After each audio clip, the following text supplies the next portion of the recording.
Section B solve करते हैं। तो इसका जो पहला क्वेश्चन है उसमें गिवन है the greatest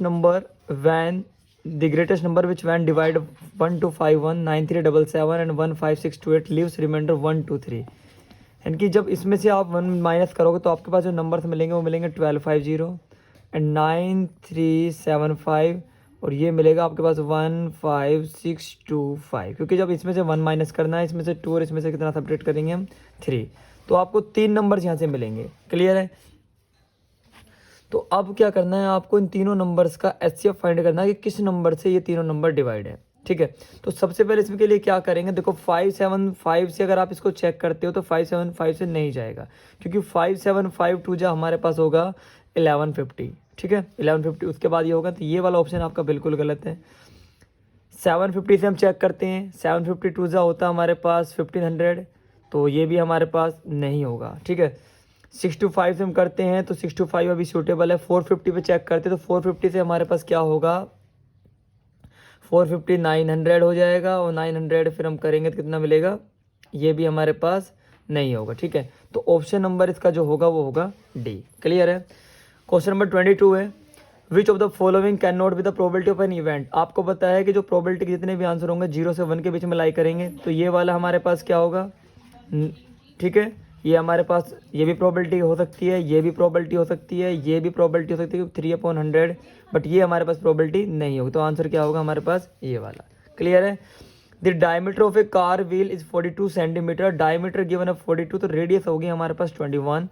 number of complete revolution, और एक कंप्लीट जो रिवोल्यूशन होता है वो होता है हमारे पास 2πr में, और ये हमारे पास जो डिस्टेंस ट्रैवल कर रहा है वो कर रहा है 132 किलोमीटर।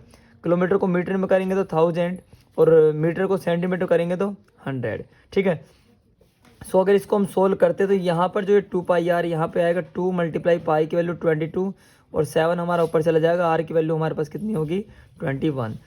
7 से हमारे पास ये कैंसिल होगा, 3 7 3 जा 21, और 3 से हमारे पास ये होगा 3 4 जा 12, और 3 4 जा 12। 22 से ये होगा 2 टाइम्स, और 2 से होगा हमारे पास ये, तो 3 और 2 5 0, सो 10⁻⁴ कितनी हो जाएगी 5 zeros। क्लियर है। अगला जो क्वेश्चन हमारे पास है, if theta is an acute angle and tan theta plus cot theta equal to 2। इस क्वेश्चन में क्या करना है कि थीटा की वैल्यू क्या पुट की जाएगी, हमारे पास जो रिजल्ट है वो कितना मिले 2 मिले। तो आप थीटा की वैल्यू क्या पुट कर रहे हो 45, तो tan 45 1 होता है, कोट 45 भी 1 होता है, तो 1 + 1 कितना होता है 2। ठीक है, तो हमने यहाँ पर जो वैल्यू पुट की है वो की है 45, सो साइन 45 कितना होगा हमारे पास 1/√2। अगर हम 1/√2 का क्यूब करें तो कितना होगा हमारे पास, 1/√2 का क्यूब होगा 1/2√2, और अगर हम यहाँ पर भी करें तो यहाँ पे मिलेगा 1/2√2। क्लियर है। एलसीएम हमारा ये आएगा हमारे पास 2√2, इससे कैंसिल हो जाएगा, और 1/√2 का अगर आप रेशनलाइज करते तो √2 से मल्टीप्लाई, √2 से डिवाइड, तो √2/2, तो ये मिलेगा हमें। ठीक है, √2/2, और हमारे पास ये ऑप्शन नंबर सी में है गिवन। ठीक है जी, तो हमारा जो सही आंसर होगा वो क्या होगा √2/2। क्वेश्चन नंबर 25 है ratio in which the line segment, line बिल्कुल सिंपल सा question, divide the line segment joining the point this. आपको रेशो बताना, रेशो का मतलब होगा कि उस इक्वेशन को सेटिस्फाई करना चाहिए। तो पहले 3 2 से चेक करते हैं, 3 3 जा 9 और 2 11, 11 - 9 2 बचता है, लेकिन यहाँ पे 0 आ रहा, तो ये वाला ऑप्शन हमारा गलत है। ये चेक कर दे, 3 2 जा 6, 6 + 3 9, 9 - 9 कितना हो जाएगा 0, तो ऑप्शन नंबर क्या होगा बी। ओके, 26 देखते हैं, if x - 1 is the factor of the polynomial this, इसका फैक्टर है x - 1, तो फैक्टर का मतलब है कि इसको जब 0 के इक्वल रखेंगे तो x की वैल्यू क्या आएगी हमारे पास 1 आएगी। तो 1 को जब हम इसके अंदर पुट करते हैं तो क्या वैल्यू मिलेगी हमारे पास यहाँ से, भाई हमारे पास x³ + ax² + 2b है, तो ये मिलेगा 1 + a + 2b। ठीक है, ये मिलेगा, और यहाँ से रिजल्ट कितना हो जाएगा हमारे पास 0 हो जाएगा। ठीक है, तो एक इक्वेशन हमें मिली है a + 2b = -1, और एक इक्वेशन हमें गिवन है a + b = 4, सो ये माइनस माइनस माइनस कैंसिल, ये b = -5, तो b की वैल्यू -5 चेक कीजिए किस में है, केवल इस ऑप्शन में, तो इसको टिक कर देंगे हम। क्लियर है। सो इसका नेक्स्ट क्वेश्चन देखते हैं क्या है। नेक्स्ट क्वेश्चन के अंदर कहता है कि if a and b are 2 coprime, coprime का मतलब होगा ऐसे दो नंबर जिनका एचसीएफ हमारे पास क्या होगा 1 होगा, तो a³ एंड b³ क्या होंगे। अगर आपने मान लीजिए दो नंबर माने 2 और 3, तो 2 का क्यूब 8 हो जाएगा, 3 का क्यूब कितना हो जाएगा 27, तो इनमें भी इनका भी जो एच सी एफ वो कितना होगा 1 होगा। दोनों नंबर्स हमारे कैसे हैं को प्राइम। इवन और ओड बिल्कुल नहीं होगा, ठीक है। हमारा जो आंसर होगा को प्राइम होगा, नोट को प्राइम भी नहीं होगा, ठीक है। ऐसे कोई भी एग्जाम्पल आप ले सकते हो, क्लियर है। Area of A square that can be inscribe in circle of this. एक कहता है कि एक सर्कल है, सर्कल के अंदर हमारे पास एक स्क्वायर है, ठीक है। सर्कल के अंदर हमारे पास क्या है स्क्वायर, और यहाँ से हमें जो गिवन है, ठीक है, सर्कल का एरिया गिवन है 41408। अगर हम यहाँ से बात करें तो ये हमारे पास कितना हो जाएगा 2r हो जाएगा, क्योंकि r हमारे पास रेडियस है, ये भी हमारे पास क्या होगा r होगा, क्लियर है। तो एरिया जो गिवन है वो है पाई आर स्क्वायर, यानी कि ये जो हमें गिवन है पाई आर स्क्वायर की इक्वल है, पाई आर स्क्वायर इक्वल टू 1408/7, ठीक है। तो अगर यहाँ से r की वैल्यू निकाली जाए तो वो होगा हमारे पास 1408 डिवाइड बाई 7, पाई नीचे आएगा, सो 22 नीचे आ जाएगा और 7 चला जाएगा हमारा ऊपर, तो 7 से 7 कैंसिल हो जाएगा, 22 6 जा होता है हमारे पास 132 एंड 8 रिमाइंडर होगा 22 4 जा 88। R square equal to 64, r की वैल्यू हमारे पास क्या आएगी 8। हमें निकालना है एरिया ऑफ स्क्वायर, तो हमारे पास रेडियस आर है, तो ये हमारे पास कितना होगा 16 होगा, नहीं होगा, क्योंकि रेडियस का डबल हमारे पास क्या होगा डायमीटर, क्लियर है यहाँ तक क्वेश्चन। अगर आपके पास एक स्क्वायर गिवन है, स्क्वायर के अंदर आपके पास डायगोनल आपको पता लग गया, डायगोनल क्या होता है, जैसे मान लीजिए ये हमारे पास ए है, ये हमारे पास ए है, तो ये अगर इसकी हम बात करें तो यहाँ पर क्या होगा, ये होगा हमारे पास √2a, डायगोनल होता है √2a, तो √2a इक्वल टू अगर आप 16 पुट करते हो तो a की जो वैल्यू होगी वो आपके पास कितनी मिलेगी 16/√2, और आपको निकालना है इसका स्क्वायर। तो एरिया ऑफ स्क्वायर क्या होता है पाई, पाई की वैल्यू कितनी होती है 22/7। आर की वैल्यू क्या हो जाएगी हमारे पास, आर की वैल्यू क्या होगी, आर हमारे पास जो मतलब जो हमारे सॉरी एक सेकेंड, ये होता है हमारे पास एरिया ऑफ स्क्वायर होता है साइड का स्क्वायर, तो 16/√2 मल्टीप्लाई 16/√2, तो ये मिलेगा 16 फिर 256/2, ये मिलेगा 128, तो 128 वाला जो आंसर होगा ऑप्शन नंबर हमारा सी बिल्कुल करेक्ट आंसर होगा, क्लियर है। इफ ए बी सी हमारे पास 3 पॉइंट्स गिवन है, वर्टिसेस गिवन है ट्रायंगल ए बी सी का, देन ए बी सी क्या होगा, तो बिल्कुल सिंपल सा क्वेश्चन है। क्या करेंगे, सबसे पहले आप ए बी के डिस्टेंस निकालिए, ए बी की जो डिस्टेंस है वो निकलेगी 7 - 4 3 का स्क्वायर 9 -2 ये 0 हो जाएगा, तो यहाँ पर इसका जो अगर स्क्वायर रूट निकालेंगे कितनी आई है 3। बी सी निकालते हैं तो बी सी के लिए होगा 7 - 7 0, 9 - 2 11, 11 का हो जाएगा 121 और 121 का हो जाएगा हमारे पास 11। ए सी निकालते हैं इनका तो 7 - 4 3 का स्क्वायर 9, 9 + 2 11 हो जाएगा हमारे पास कितना 121, ठीक है। तो ये लगभग हमारे पास आएगा 130। तो आपके पास क्या आ रहा है, पहले √9 आ रहा है, फिर आपके पास √121 आ रहा है, फिर आपके पास √130 आ रहा है। अगर मैं ए बी का स्क्वायर प्लस बी सी का स्क्वायर इक्वल टू ए सी का स्क्वायर करूँ तो मुझे मिलेगा 121 + 9 कितना हो जाएगा, कितना होगा जी 130 = 130, और ये होता है हमारा पाइथागोरस, और पाइथागोरस मतलब राइट एंगल ट्रायंगल, तो ऑप्शन नंबर क्या होगा सी इसका बिल्कुल करेक्ट होगा, ठीक है। If alpha beta are the zeroth of the quadratic polynomial px = x² - k + 6x and the +2 2k - 1, then the value of the k if alpha plus beta = 0। आपको पता है कि सम ऑफ जीरोस हमारे पास होगा -b/a, -b/a, यानी कि alpha plus beta की value अगर निकाले तो b की वैल्यू हमारे पास ये है माइनस ऑलरेडी है, तो माइनस माइनस हो जाएगा, यानी k + 6 आएगा हमारे पास ये -b/a, और अल्फा बीटा की वैल्यू कहता है c/a, यानी कि यहाँ से अगर हम निकाले तो कितना मिलेगा, ये c है हमारे पास, a की वैल्यू 1 है। तो क्वेश्चन में जो पूछा गया है इसकी वैल्यू हम रखते रहे हैं k + 6, और 1/2 इसकी वैल्यू हम रख रहे हैं 2 2k - 1, तो 2 से 2 हमारा कैंसिल हो जाएगा, ये इधर जाएगा तो k की वैल्यू कितनी आ जाएगी 7, तो हमारे पास जो आंसर आएगा वो कितना आएगा 7 आएगा, ठीक है जी। अगला जो क्वेश्चन है, if n is a natural number then this always end with, अगर आप n की वैल्यू 1 रखते हो तो 5 की पावर 1 हो जाएगा 5, 6 की पावर 1 हो जाएगा 6, और मल्टीप्लाई अगर 2 के साथ करते हो तो 11 2 = 22, एंड किसके साथ हो रहा है 2 के साथ। एक और चेक कर लेते हैं, अगर पावर 2 करते हो सो 5 की पावर 2 25, 6 की पावर 2 36, सो 36 + 25 हमारे पास कितना होगा, ये हमारे पास होगा 35 प्लस ये लगभग होगा हमारे पास 61, 61 2 जा होता है हमारे पास 132, तो एंड जो हमारा हो रहा है वो किसके साथ हो रहा है 2 के साथ। The line segment joining the point this is divided by the y x in the ratio, ठीक है। तो वाई एक्स वाला आपको निकालना है, आपको यहाँ से रेशो बताना। रेशो वाले केस में आप हमेशा के रेशो 1 मानते हैं, ठीक है जी। तो के रेशो 1 के लिए यहाँ पर क्या करेंगे, देखिए क्वेश्चन को, हमें क्वेश्चन में गिवन है कि के रेशो 1 मानेंगे, पॉइंट्स हमारे पता है, ये हमें के रेशो 1 है और वाई एक्सिस पर डिवाइड कर रहा है, तो एक्स वाला पॉइंट्स क्या होगा हमारे पास 0 होगा, तो ये वाला पॉइंट होगा -3 2 और ये करेगा हमारे पास 5 7। अगर मैं एक्सपेक्ट करता हूँ तो ये मिलेगा मुझे 5k - 3 अपॉन k + 1 = 0। सो ये 0 हो जाएगा, 5k - 3 = 0 और k की वैल्यू आएगी 3/5 यानी 3:5। तो ऑप्शन नंबर हमारा होगा डी। क्लियर है। नेक्स्ट क्वेश्चन की अगर बात करें तो बिल्कुल आसान क्वेश्चन है। देखिए, a cot theta plus b cosecant theta equal to this and this equal to this and the p square minus q square. बिल्कुल सिंपल सा क्वेश्चन है। क्या करना है आपको, स्क्वेयरिंग बोथ साइड करनी है, ठीक है। फिर जैसा क्वेश्चन में बोला गया है उसी के अकॉर्डिंग आपको क्वेश्चन को सोल्व करना है, ठीक है जी। तो कैसे करेंगे, देखिए क्वेश्चन को सोल्व करते हैं 33 को। इधर देखिए आप, a कोट थीटा है तो इसको अगर हम लिख सकते हैं तो इसको लिख सकते हैं हम a square cot square theta plus इसको लिखेंगे b square cot square theta equal to p square. और सेकंड हमारे पास इक्वेशन होगा उसमें भी हम, ठीक है, यहाँ से हमने क्या किया है, इसका स्क्वायर किया है, इसका स्क्वायर किया है और इसका स्क्वायर किया है, ठीक है। तो यहाँ पर एक चीज़ हम बोल रहे हैं, जब स्क्वेयरिंग आप कर रहे हो तो दोनों साइड आपको स्क्वेयरिंग करनी पड़ेगी, ठीक है। तो उसको कैसे लिखेंगे हम, भाई A square cot square theta plus B square cot square theta plus में आएगा हमारे पास 2ab कोसिकेंट थीटा और कोट थीटा, ये सॉरी इसको यहाँ पे लिख लेंगे पी स्क्वेयर, क्योंकि कंप्लीट लेफ्ट हैंड साइड जो भी है उसका होल स्क्वेयर होगा, ठीक है।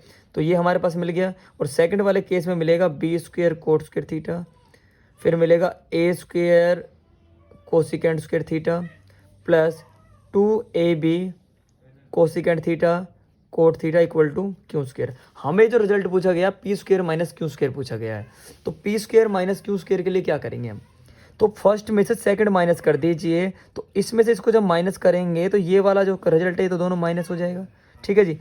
अब यहाँ से जब आप यहाँ इसको माइनस कर रहे हो, देखो ए स्क्वेयर इसमें भी है, ए स्क्वेयर इसमें भी है, तो आप लिखोगे कितना, भाई आप लिख रहे हो ए स्क्वेयर, जब आपने ए स्क्वेयर यहाँ से कॉमन लिया तो मिलेगा coat square theta minus cosecant square theta, और यहाँ से बी स्क्वेयर कॉमन लोगे तो ये मिलेगा cosecant square theta minus cot square theta. और अगर मैं इसमें से भी माइनस कॉमन ले लेता हूँ या फिर इसमें से मैं माइनस कॉमन ले लेता हूँ तो यहाँ पर ये माइनस का हो जाएगा, ये किसका हो जाएगा, प्लस का। तो ये दोनों जो रिजल्ट है ये होंगे cosecant square theta minus cot square theta, तो ये 1 होगा। तो बी स्क्वायर माइनस ए स्क्वायर, जिसका भी आंसर बी स्क्वायर माइनस ए स्क्वायर है, ऑप्शन नंबर जिसका भी बी है वो बिल्कुल क्या है, करेक्ट है, ठीक है। ध्यान रखिए भैया। If the perimeter of a circle is half to that of square, बिल्कुल सिंपल सा क्वेश्चन है। कहता है कि पेरीमीटर सर्कल का, भाई सर्कल का जो पेरीमीटर है वो क्या है, सर्कल का पेरीमीटर होता है 2πr और half of the circle square, ये हाफ ऑफ दैट स्क्वायर बोला गया, मतलब क्या है कि पेरीमीटर की ही बात कर रहा है उसके। तो यहाँ पर होगा, वैसे 4r होता है 4a होता है, तो यहाँ पे होगा हमारे पास 2a, 2 से 2 कैंसिल, a की वैल्यू क्या आ गई, πr। अब रेशो पूछा गया है एरिया ऑफ सर्कल का एरिया ऑफ स्क्वायर से, तो एरिया ऑफ सर्कल का होता है जी πr square, area of square का होता है साइड का स्क्वायर। तो साइड हमारे पास कितनी है, a स्क्वायर, और अगर हम इसका स्क्वायर करेंगे तो होगा पाई स्क्वायर और r स्क्वायर। तो पाई से पाई कैंसिल, r स्क्वायर से r स्क्वायर कैंसिल, 1/पाई, पाई ये 22 नीचे 7 ऊपर, 7/25, ऑप्शन नंबर डी। बिल्कुल आसान है, ठीक है जी। अब देखिए क्वेश्चन नंबर 35 है, a dice is roll twice the probability that 5 will not come up either time. एक जब डाइस को 2 बार थ्रो करेंगे तो टोटल आउटकम्स कितने बनेंगे हमारे पास 36। प्रोबेबिलिटी पूछी गई है कि 5 एक बार भी नहीं आना चाहिए, तो 5 आता कितनी बार है, 1 5 में आएगा, 2 5 में, 3 5 4 5 5 1 से 5 6 तक एंड 6 5, तो 11 टाइम्स 5 आता, तो 36 माइनस 11 कितना होगा, 25/36। डायरेक्ट एनसीईआरटी का क्वेश्चन है बिल्कुल ये। 36 देखिए, LCM of the 2 numbers is 2400, 2 numbers का एलसीएम गिवन है 2400, which of the following can not be their HCF, कौन सा नहीं हो सकता वो आपको बताना है। तो नहीं हो सकता मतलब क्या होता है, एक्चुअली एलसीएम जो होता है ना वो होता है हमारे पास HCF into other factors, HCF into other factors, ठीक है जी। तो हमारे पास क्या है, अगर देखो जो एलसीएम का मतलब होगा वो हमारा एचसीएफ से भी डिविजिबल होना चाहिए, ठीक है। तो कौन सा एचसीएफ नहीं हो सकता, तो भाई 300 से 2400 डिवाइड हो रहा है तो ये तो हमारा होगा। 500 से ये नहीं हो रहा है तो ये आंसर है वैसे। और आगे चेक कर लेते हैं, 400 से भी ये हो रहा है, 600 से भी हो रहा है, तो आंसर क्या होगा, सी।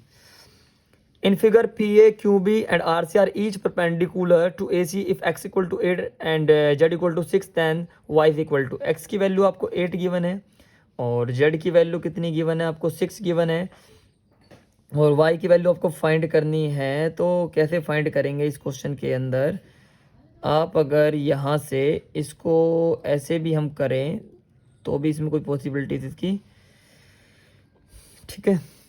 ये क्वेश्चन नेक्स्ट वीडियो में देखता हूँ मैं, ठीक है। सो क्वेश्चन नंबर 38 देखिए। हाँ जी, क्वेश्चन नंबर 38 देखते हैं। 38 में क्या गिवन है, in a triangle A B C, angle A given, एक ट्रायंगल हमने मान लिया, ये वाला एंगल x है, ये वाला एंगल 3x माइनस 2 है और ये वाला एंगल क्या है, y है। तो c माइनस बी गिवन है। बट ट्राइंगल के तीनों एंगल का सम कितना होता है, 180। अगर इनको ऐड किया जाए तो 3x प्लस 1x कितना हो जाएगा, 4x प्लस वाई, और माइनस 2 इधर जाएगा तो कितना हो जाएगा, 182। और यहाँ से c की वैल्यू हमारे पास कितनी है, y, और b की वैल्यू हमारे पास माइनस में कह रहा तो माइनस का 3x और प्लस का हो जाएगा 2 इज इक्वल टू 9। सो इसको हम कितना लिख सकते हैं इस इक्वेशन को, इसको लिखेंगे minus 3x plus y is equal to 7, ठीक है जी। और हमारे पास ये कितना है 4x plus Y equal to 182। तो यहाँ कैंसिल करेंगे इसको तो ये कैंसिल हो जाएगा, 4 और 3 कितना हो जाएगा 7x, और 182 प्लस 7 कितना होता है, सॉरी माइनस कर रहे हो आप, तो ये मिलेगा आपके पास 182 माइनस 7 होगा 175। तो 7 से कैंसिल होगा, 7 2 7, x की वैल्यू 25 आ गई है। अभी छोटे बड़े एंगल्स के बारे का सम पूछा गया तो अभी हम कुछ नहीं बता सकते। तो यहाँ पर 725 3 75 में से 2 गया तो 73। तो हमारे पास जो एंगल बी आ गया वो कितना आ गया है 73। और y की वैल्यू अगर हम यहाँ से निकालेंगे तो कितनी होगी हमारे पास, भाई हमारे पास यहाँ से गिवन था y माइनस 3x, x की वैल्यू आपने पुट की है कितनी 25। सो 25 3 जा होगा हमारे पास 75 प्लस 2 ये हो जाएगा हमारे पास कितना माइनस 73, और 73 और 9 कितना हो जाएगा 82। सो 82 प्लस 73, 3 और 2 5, 8 7 15। तो ऑप्शन नंबर हमारा क्या होगा, सी। 39 देखते हैं, secant theta plus tan theta equal to कितना है पी, देन द देखो इस क्वेश्चन के अंदर क्या करेंगे हम, a प्लस बी का होल स्क्वायर है तो ये हो जाएगा हमारे पास secant square theta plus tan square theta plus 2 secant theta tan theta, और इक्वल टू हो जाएगा हमारे पास कितना पी स्क्वायर, क्योंकि हमने क्या कर दिया स्क्वेयरिंग बोथ साइड हमने यहाँ से कर दिया क्वेश्चन के अंदर, ठीक है जी। अब देखिए क्वेश्चन को कैसे करेंगे। तो यहाँ से क्या है कि सीकेंड स्क्वायर थीटा को आप लिख सकते हो 1 plus tan square theta, 1 plus tan square theta, और टेन स्क्वायर थीटा आपके पास ऑलरेडी है। ये हमारे पास एक टर्म है 2 सीकेंड थीटा, इसको सेम रहने देते हैं, 2 secant theta tan theta is equal to p square, ठीक है जी। तो ये हो जाएगा, यहाँ से कितना मिलेगा 2 टेन स्क्वायर थीटा, यहाँ से 2 टेन स्क्वायर थीटा, यहाँ से 2 सीकेंड थीटा टेन थीटा, और 1 को लेके जाते हैं हम राइट साइड। तो मैंने 2 टेन थीटा कॉमन लिया तो मुझे मिलेगा tan theta plus secant theta equal to p square minus 1, और ये वैल्यू किसके बराबर है, पी के बराबर है। तो यहाँ से अगर हम टेन थीटा की वैल्यू निकाले तो P square minus 1/2p, P square minus 1/2p। तो ऑप्शन नंबर हमारे पास कौन सा है इसका, बी होगा। क्लियर है, आगे देखते हैं। The base BC of an equilateral triangle ABC lies on the y axis, the coordinate of C are this. बहुत सिंपल सा क्वेश्चन है। एक आपके पास इक्विलेटरल ट्रायंगल, ये कहता है कि हमारे पास, इस क्वेश्चन को थोड़ा यहाँ बताता हूँ मैं, ऐसे है क्वेश्चन है, यानी कि जो हमारे पास ये क्वेश्चन में बोल रहा है कि जो ट्रायंगल बना है वो कुछ ऐसे बना है कि बेस उसका BC है और मतलब y एक्सिस पे, और ये वाला इसका मिड पॉइंट है, और ये पॉइंट हमें C मान ली कितना है -3, क्योंकि मिड पॉइंट है तो जितनी डिस्टेंस ये है उतनी डिस्टेंस ये होगी, 0,3 होगा। अब आपको यहाँ से निकालना है, आपको A वाले पॉइंट्स बताने, और A वाला पॉइंट हमारा x एक्सिस पे होगा, ये B है हमारे पास, और ये हमारे पास क्या है C, ठीक है जी। तो यहाँ से क्या करना है क्वेश्चन के अंदर, ये जो ऑप्शन है बी वाला ऑप्शन देखिए 3 0 और 30, ये वाले ऑप्शन तो आपके बिल्कुल नहीं होंगे, इनको तो दोनों को कट कर दीजिए, दोनों को ऑप्शन से उठाइए। अगर मैं चेक करता हूँ, मान लीजिए ये वाला पॉइंट हमारा ऑप्शन नंबर सी या ए उठा लीजिए, पहले ए उठा लो, सी उठा लो, ठीक है। तो ऑप्शन नंबर ए देखिए, √3, 0 मान लीजिए, मैं मानता हूँ इसके लिए। तो जो इक्विलेटरल है, जो डिस्टेंस इसकी होगी वही डिस्टेंस इसकी होगी, वही डिस्टेंस इसकी होगी। अगर मैं इसके डिस्टेंस निकालता हूँ तो 0 का स्क्वायर 0, -3 -3 -6 36, और 36 का कितना आएगा 6, यानी कि डिस्टेंस हमारी 6 आनी चाहिए, ठीक है। मैं इसके साथ करता हूँ तो √3 - 0 कितना होगा 3, और यहाँ से कितना 3 का स्क्वायर 9 है कि √12 आ रहा है, तो हमारे पास क्या होगा, ठीक है जी, हमारे पास यहाँ से क्या होगा, तो ये √12 आ रहा है, ये √36 आ रहा है, तो √3 वाला तो हमारा आंसर हो ही नहीं रहा है, तो ये वाला आप चेक कर लेना। तो ऑप्शन नंबर क्या होगा हमारा सी, ठीक है। तो सेक्शन बी भी मैंने कंप्लीट सोल्व करा दिया है, आप समझ लेना, अपने आंसर चेक कर लेना, ठीक है। सेक्शन सी और मैं जल्दी सोल्व करके सेंड करता हूँ, ठीक है। Okay, thank you.